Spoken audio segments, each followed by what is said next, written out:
चित्राताई, वाह, महाराष्ट्राला युनियन बजेटने भरभरून दिलं अशी थापा तुम्ही मारल्या. आम्ही फेक नेरेटिव्ह सेट करतो. पवार साहेबांमध्ये पितृतुल्य आहेत. आज पवार साहेबांचं काय शरद आली म्हणते. आणि महाराष्ट्राला ज्या पत्रकारांनी निर्भयपणे चालायला शिकवलं, बोलायला शिकवलं, ते पत्रकार, समाजसेवक, मराठा समाजाला लाखोंचे मोर्चे काढणारे हे सगळे पोपट झाले.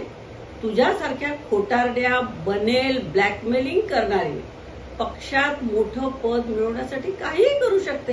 हे आमच्यासारखं जवळून कोणी पाहिलेलं असणार आहे. आम्ही विकासाची कामं करतो म्हणत फडणवीस काय काय करू शकतात याचा पाढाच तू त्या वकिलांच्या बाजूने वाचलेला आहेस. तो अनुभव मी सध्या स्वतः घेते. आणि फडणवीस साहेबांना हे खोटं असेल ते विचार. हे पेन ड्राईव्ह याच्यामध्ये सगळं आहे. चित्रा वाघ काय काय बोलते आणि काय काय करते, तिचे कारनामे आहेत. आणि हे कारनामे जर ऐकायचे असतील ना तर उद्या दुपारी 3 वाजता राष्ट्रवादीच्या ऑफिसमध्ये हे कारनामे, चित्रा वाघ काय काय करते, हे सगळं या महाराष्ट्राच्या जनतेला तुझं खरं रूप दाखवल्याशिवाय हे विद्या चव्हाण राहणार नाही. एवढंही तू लक्षात ठेव.